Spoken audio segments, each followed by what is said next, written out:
Assalamualaikum warahmatullahi wabarakatuh. Cover letter adalah tema yang akan kita diskusikan pada kesempatan kali ini.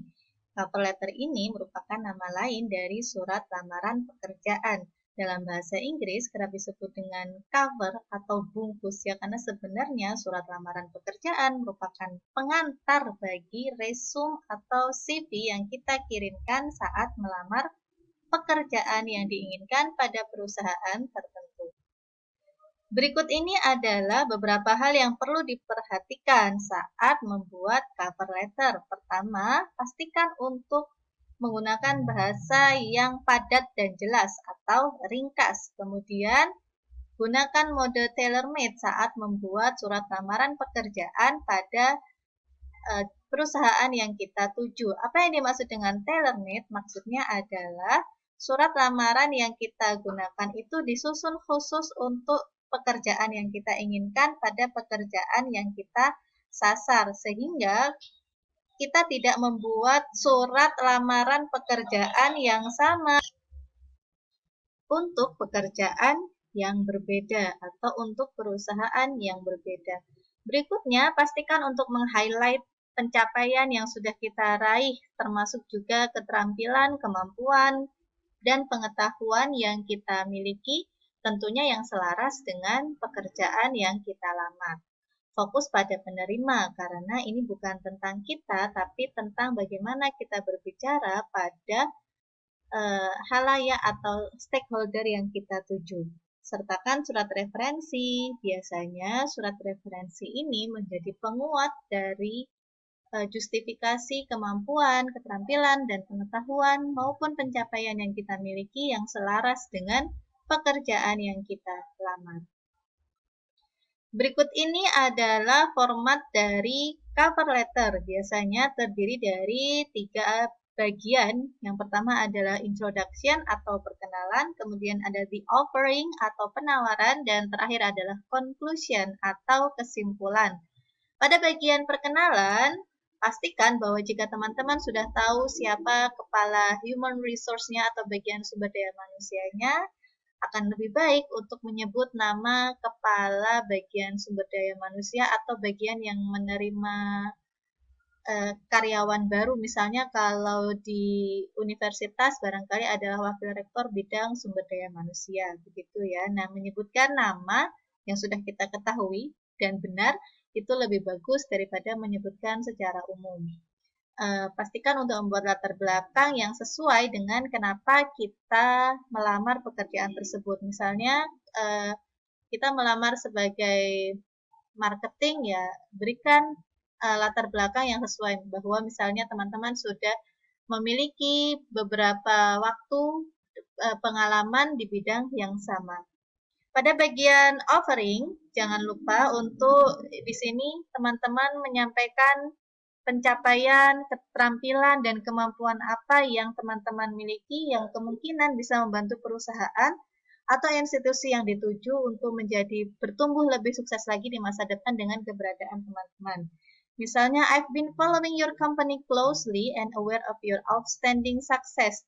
Saya telah mengikuti secara intens perusahaan Anda dan menyadari adanya indikator kesuksesan. Misalnya teman-teman bisa menyebutkan satu isu sukses dalam hal penjualan pada kuartal terakhir tahun ini misalnya. Kemudian pastikan hal itu merujuk pada achievement yang teman-teman miliki, bahwa kemudian kemampuan teman-teman tersebut bisa lebih membantu kesuksesan dari perusahaan. Jangan lupa pada bagian kesimpulan, sampaikan bahwa teman-teman memiliki itikat baik untuk bertemu dengan perwakilan dari institusi, misalnya dalam hal ini adalah bagian sumber daya manusia, untuk kemudian menindaklanjuti surat lamaran pekerjaan yang sudah diluncurkan. Mari kita perhatikan contoh berikut ini. Di sini ada langsung dituliskan nama kontaknya ya.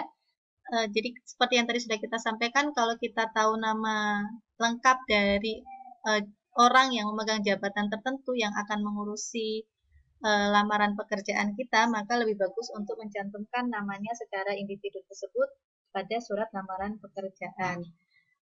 Jangan lupa memberikan latar belakang yang sesuai. Misalnya, I'm writing to express my interest in the international marketing position open at Welcome Inc.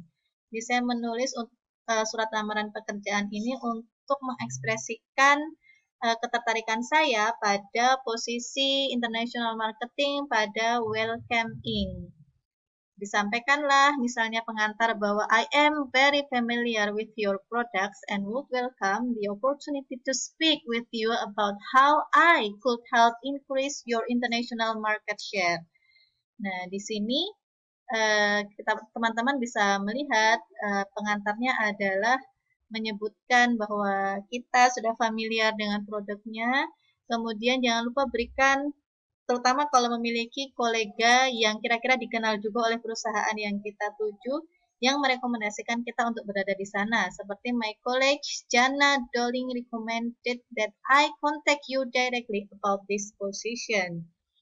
Sebutkan juga hubungan dengan orang yang merekomendasikan kita. Tentunya tidak sembarang orang, dan kalau orang itu sudah dikenal oleh institusi yang bersangkutan, kredibilitasnya itu menjadi lebih bagus lagi. Paragraf berikutnya berisi the offering. Jadi ini menawarkan apa sih yang bisa kita lakukan untuk membuat atau membantu perusahaan menjadi lebih sukses lagi. Kita baca dulu. My extensive experience marketing similar products internationally has given me an overall knowledge of the business, directly applicable to your interest in increasing sales abroad. Disampaikanlah bahwa dia punya pengalaman yang cukup dengan produk yang sama secara dalam level internasional, sehingga pengalaman tersebut bisa diaplikasikan di perusahaan yang dilamar. Dalam hal ini adalah Welcome Inc. pada posisi international marketing.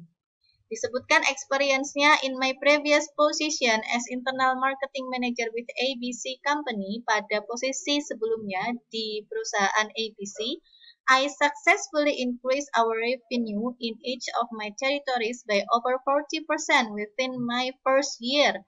Jadi ini sedang meng-highlight achievement ya, bahwa dalam 1 tahun pertama di perusahaan ABC, dia berhasil meningkatkan revenue lebih dari 40%. Bahkan pada 6 tahun berikutnya, in the 6 years I spent at ABC, I helped to establish a market share in additional 10 countries. Dia berhasil meng-establish market share pada 10 negara tambahan, while increasing revenue and profits in all locations, dan bahkan menghasilkan pendapatan dan keuntungan pada ke-10 negara tersebut. Baru kemudian masuk pada masuk pada paragraf conclusion, di mana di sini menunjukkan itikat baik untuk memfollow up cover letter yang dikirimkan. Teman-teman bisa baca di situ. I will follow up next week by phone to see if we can set up an interview. Begitu. Nah, mudah-mudahan teman-teman sudah bisa melihat sendiri.